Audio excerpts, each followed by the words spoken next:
Okay.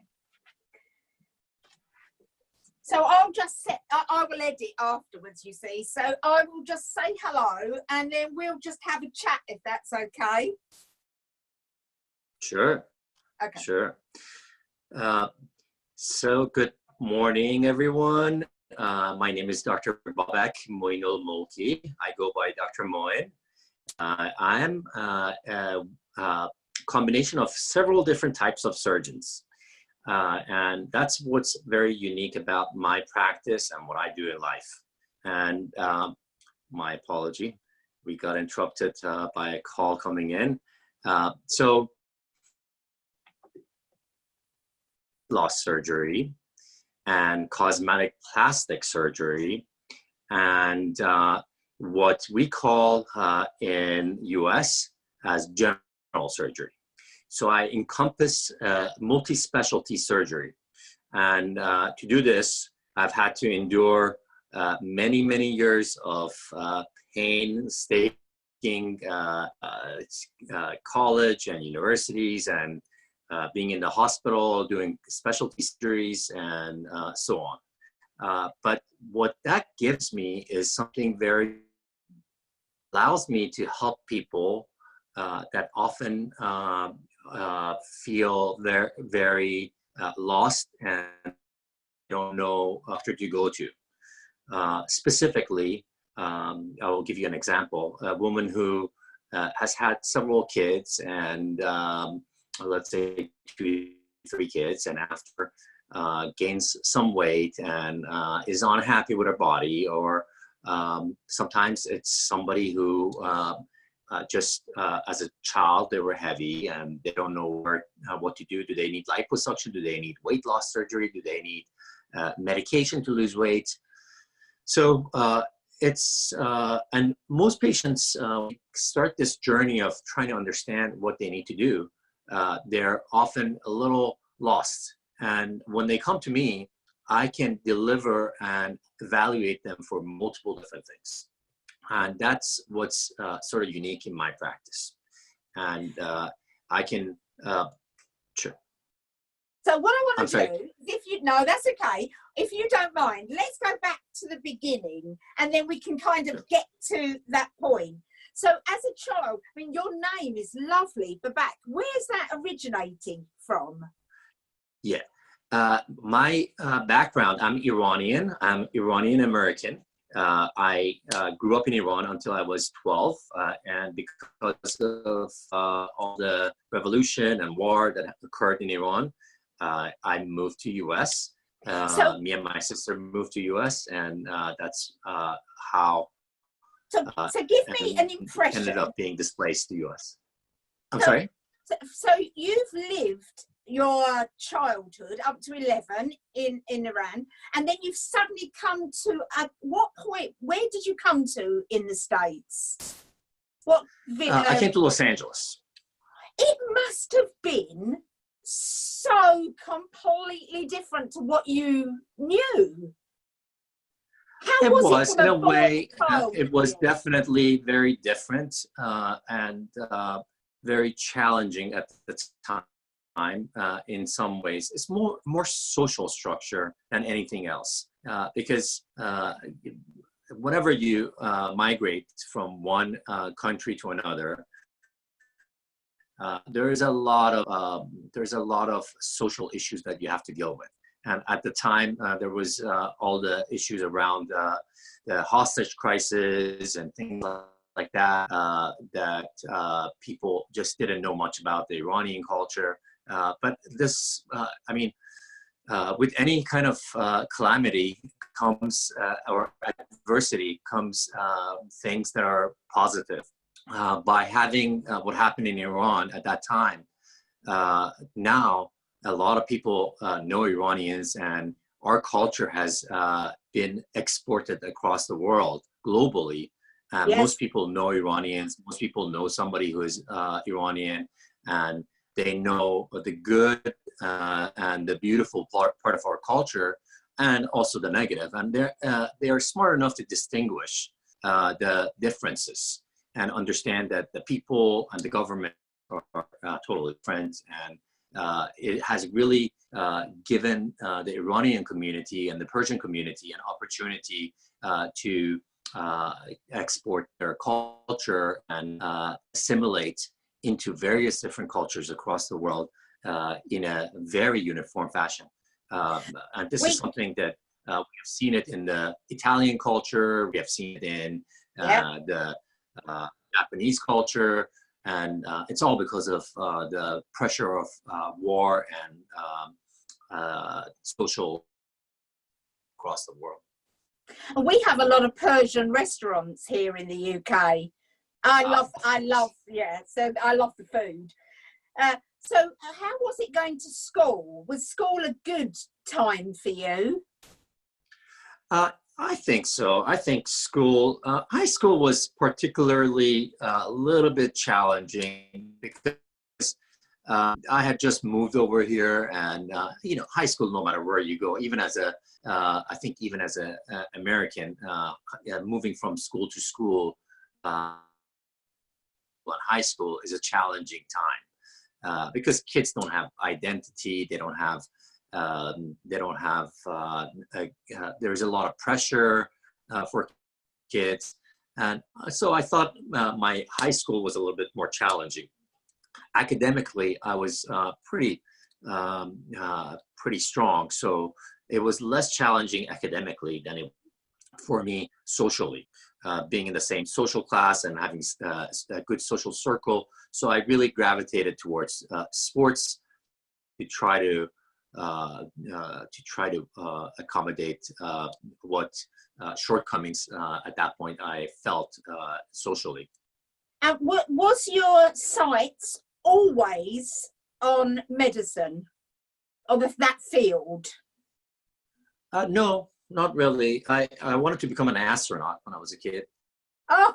And I had dreams of being in flying jet airplanes and things like that. But once my father was a physician, and he always actually told me, don't go into medicine because you will spend your whole life working, and it's really hard to enjoy your life as a physician. I decided I'm not going to go into medicine, but I'm going to become a surgeon. That's 10 times harder than regular medicine is. But I really enjoy it. I feel like my calling in life is somebody who helps people. And it's actually interesting. You said, what's the origin of your name? And my last name starts with Moein, and Moein means helper. And I do feel like that's part of the inherent character, almost obligated to a fault to take care of people and help people. So being a physician is really a natural inclination of who I am and what I do in life, and really fits my character. Now, I heard that you're autistic as well. I try. I think that's part of what drives us. And I do some drawing. I do some oil painting, and especially when I was younger, I used to do a lot more. And I think you know, conceptually, our generation grew up believing the Renaissance man is the ultimate being of who one should be. And so I've always embraced some form of art, like dancing and anything that I can use the other half of my brain in a positive and challenging and most like a more enjoyable way. And it helps me for my practice too, because I do a fair amount of cosmetic plastic surgery. And if you don't have that part of your brain exercised in different ways, you won't be as good of a surgeon. You really have to see it, and you're not just dealing with one unit. When you're dealing with somebody's face or somebody's body, you're dealing with structure, statue, sort of a dynamic being. And you have to be able to see all those things in that light to be able to do a good job. I tend to think, and I may be wrong here, that we all have body dysmorphia, all of us. Of course. And this generation has it more. Really. And so if somebody comes into you, and like you said, you explained at the beginning, they come in because they feel whatever and come to you to change that. Does the change in the physical body change the mental attitude? Do they see it afterwards?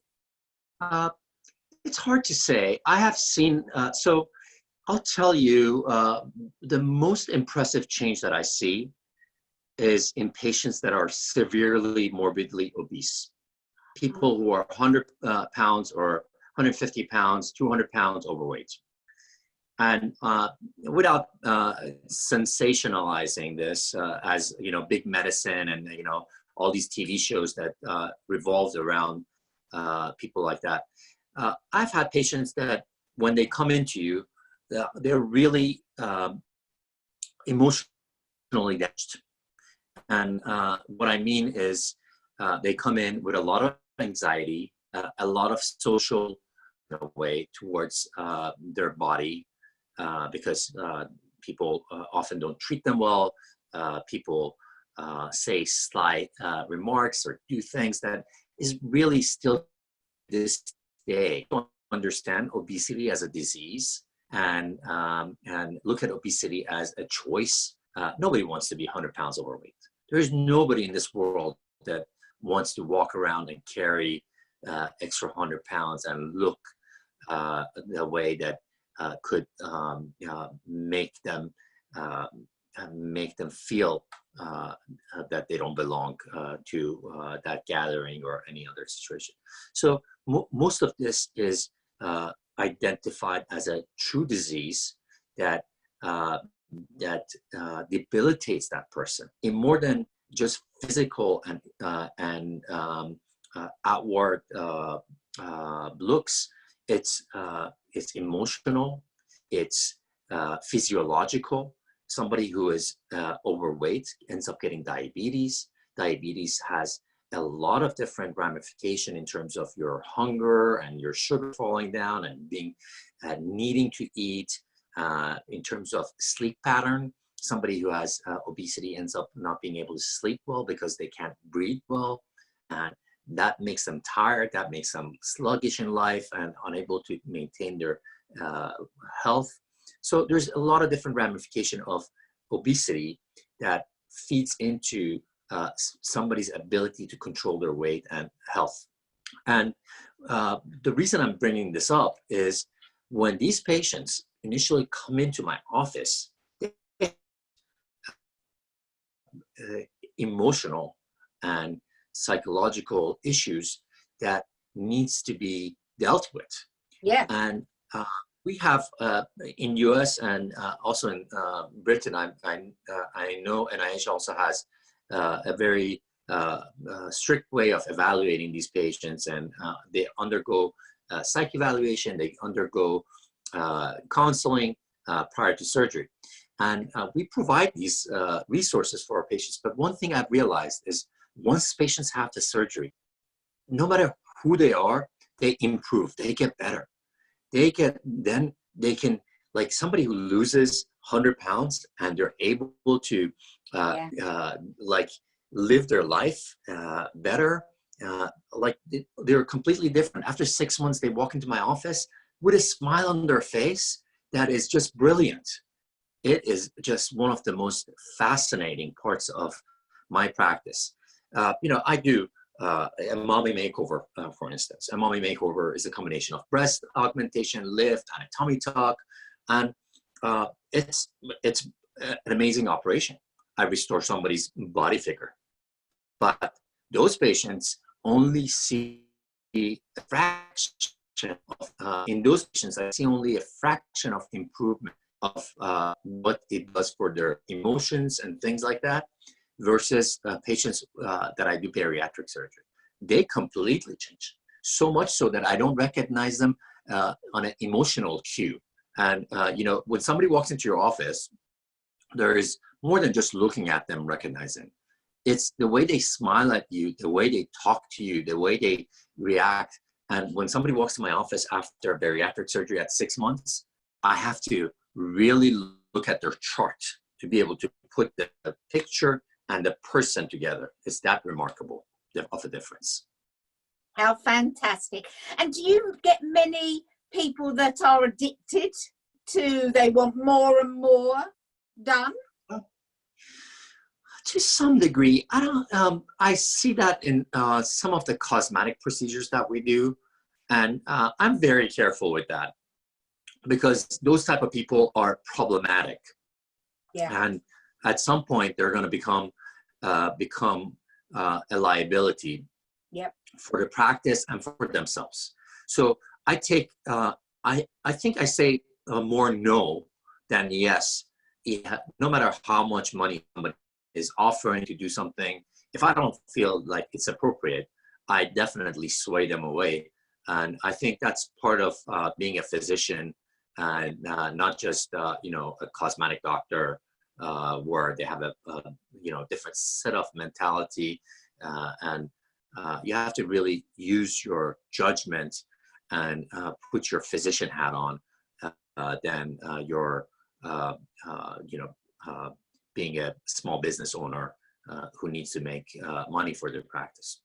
Of course. And has this pandemic, are you still running? Are you still able to take clients? Are you allowed to? So I, as I was saying, my practice is very diversified. I do weight loss surgery, and I do weight loss surgery. I do post weight loss body contouring, and I do counseling for weight loss and evaluation to figure out whether somebody's appropriate for medication, or they need more like surgery, or they need body contouring like liposuction and things like that. And it is a very wide net of things I can do, but most of it has to do with surgery. So I've been able to do still consultations, and I realized that I had a bulk of time still left. So I volunteered to go in the hospital and do some work for people that need intubations, they need lines, and all sorts of things that the hospital needs. Interestingly, in Los Angeles, we haven't been hit as hard as other places in like New York, and where people really have the need. And I haven't had to be in the hospital that much. I do on a regular basis. I take 7 days of call a month, which is basically we are on a shift, and if there is any kind of emergency surgery, we go take care of them. I've had a few patients that we thought may have had COVID-19, but not that much exposure as I anticipated, and call to duty as a physician to do something more and give back to the community, not as much as I wanted to. There hasn't been a need in Los Angeles. You know, I can hear the passion in your voice as you speak, and I think, yeah, and I love it, because that's how I am, and I'm passionate about what I do. So it's really refreshing to hear somebody else that's passionate about what they do. Do you absolutely thank you. Do you have any dreams and aspirations, things that you have yet to achieve?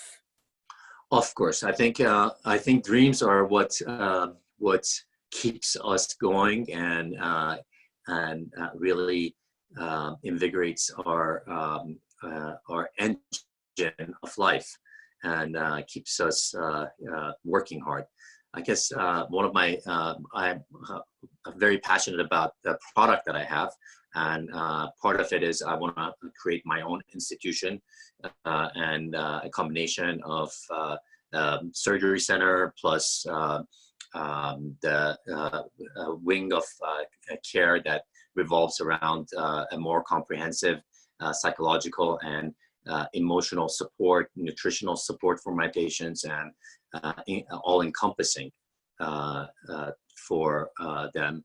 And right now I have different components of this that are delegated to and outsourced. And I would like to have them all under one roof. And currently I'm working towards that. So that's sort of what my passion is from a occupational standpoint, from my work standpoint.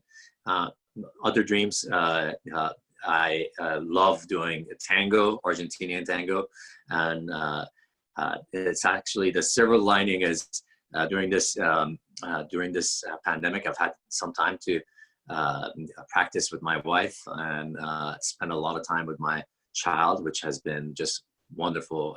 My child is only a year and a half, and I don't think in the next 20 years I'll have this much time to have spend one-on-one with my kid, which is great. I must tell you, I mean, we all have a bucket list, but on my bucket list is to dance the tango in Argentina, in the streets of Argentina. It's one of the yes. I don't know if you know that there's a 7 to 10 day event in Argentina and Buenos Aires where everybody comes from all over the world, and they have all these tango events in the streets and competitions, and so I definitely recommend going and seeing this. It's probably one of the most brilliant events that you will get to see. That's now on my list. I shall add that to my list. So absolutely. I don't know about you, but I think this pandemic has, hold on, I've got a light gone out. It must be on a timer. So I think it's going to make us slightly different when we leave. I'm hoping we're a bit more thoughtful and a little less selfish.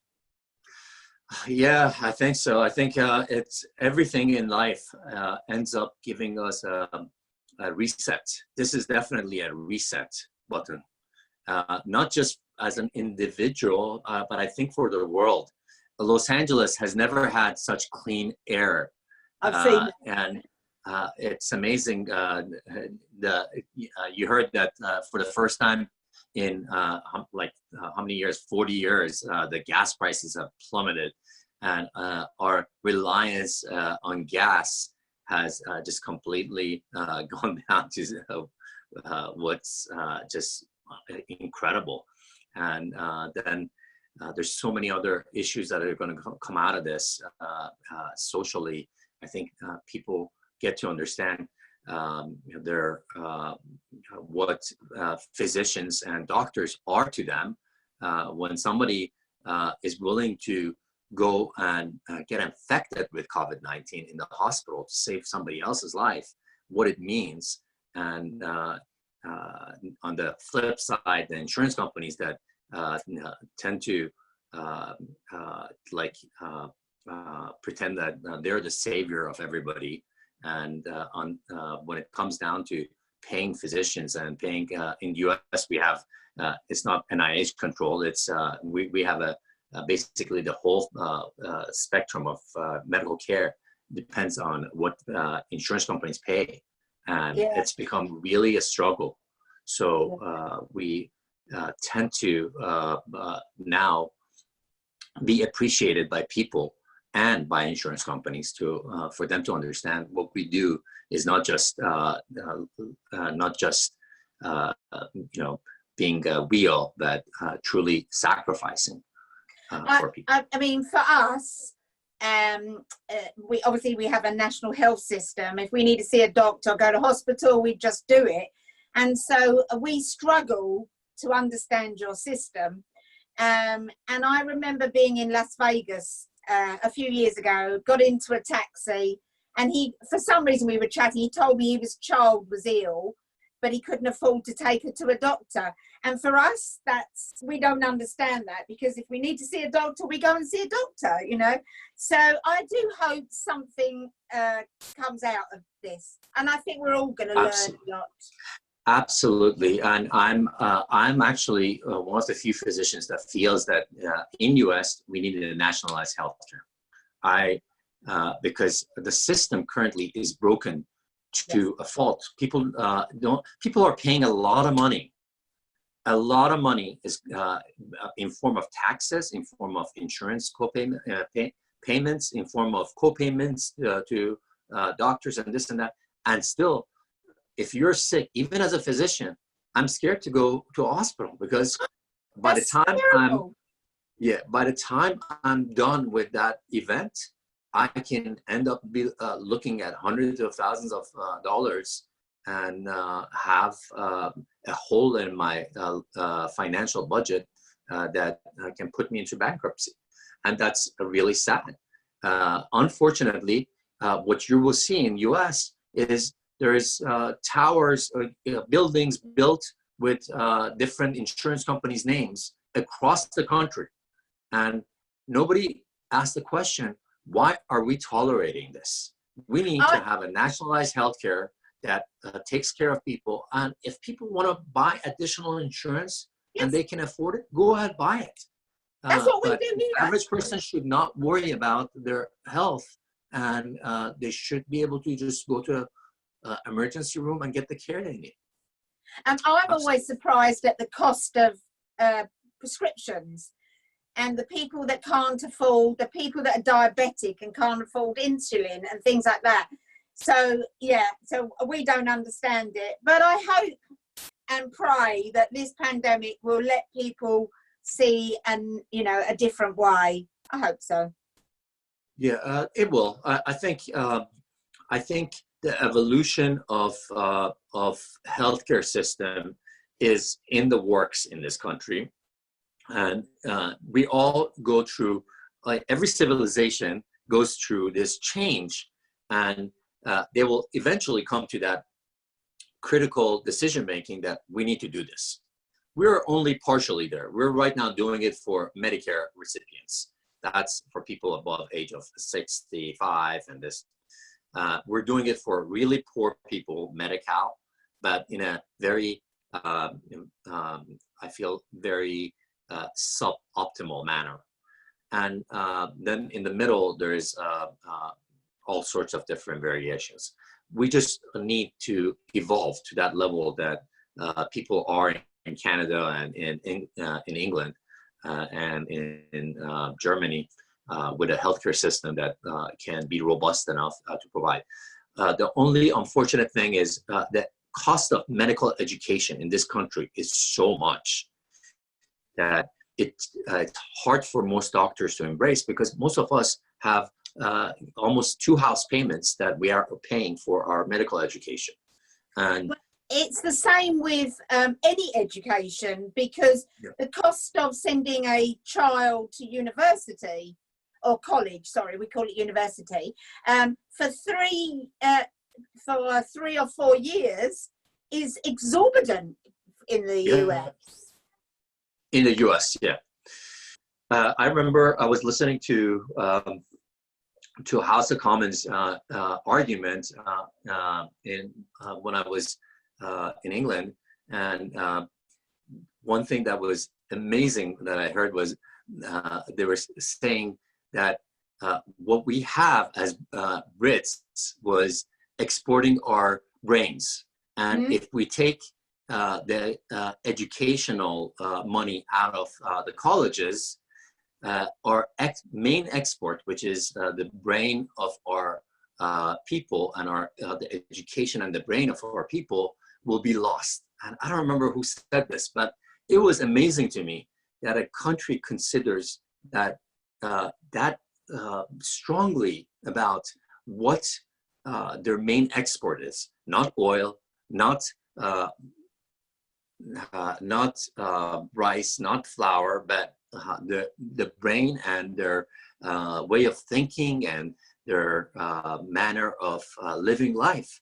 And that's truly amazing. That's exactly where the focus and the money of the government should go, in the brain of their people. Yeah. The rest of it solves itself. And have you been back to Iran? Have you been back to where you were born? Yes, yes. My father was a physician, and we still have a house over there, and my mother lives half the year over here, half the year over there. So occasionally I go back every 3 years. I try to go back and spend a little bit of time. I was hoping at some point to do to give back a little bit and set up some kind of charitable educational events. It's challenging though, because the past 5 to 6 years, it's just become very challenging to do anything over there because of all the embargoes and political issues, and it's even small things are becoming events, like to set up a talk over there because of the embargo and this and that. You have to show various different um, various different Licenses. documents that All right. you're not doing business with them. All right. I'll give you an example of how ridiculous things are. I was in Iran visiting my family, and from my internet over there, I had to check my account, my business account, and through BFA. And so, I logged in and I checked my business account. Next week, when I came to US, they closed my account because I logged into my account to check my account. I'm like, I'm not doing business with them. I simply logged into my account. They wouldn't give me an explanation, but I know it's obviously because of something ridiculous like that. But I mean, that cost me, a huge amount of headache and problems to fix that account and things like that. I have a house in the Caribbean. It's where I go to write my books. And every time I go out there, even though I've told my bank where I am, they'll freeze the account. And then I have to call back to England to the fraud department. He said, I told you where I was going. But, so yeah, it happens. Yeah, these things are examples of how our lives are becoming controlled. It's kind of like the Big Brother. Oz, what was that? The Oz, the movie. We are slipping into that region where our lives are becoming controlled and without any good reason and explanation by others. And when you think now, we're stuck indoors, we're thinking of things to do. I mean, I'm creating a series from my bedroom. Times have changed. We've got to be creative, and so we all are. So anyway, I want to say thank you. It's been fascinating. I've really enjoyed chatting. I really enjoyed talking to you. Thank you. Thank you. We'll keep you updated when it's launched, so you can go and watch it. And what time is it for you now? Is it? It's 11:35 in the morning. Oh, you've got a day ahead. It's 7:30 for us. My day is over. Oh, good for you. Good for you. I still have a few online events that I have to attend to. Thank you for joining me. It's been fabulous. Thank you so much. Really, it was a pleasure. Chatting. Thank you. Thank you. Wonderful. Have a good day. A good evening. Thank you. Bye-bye. Bye.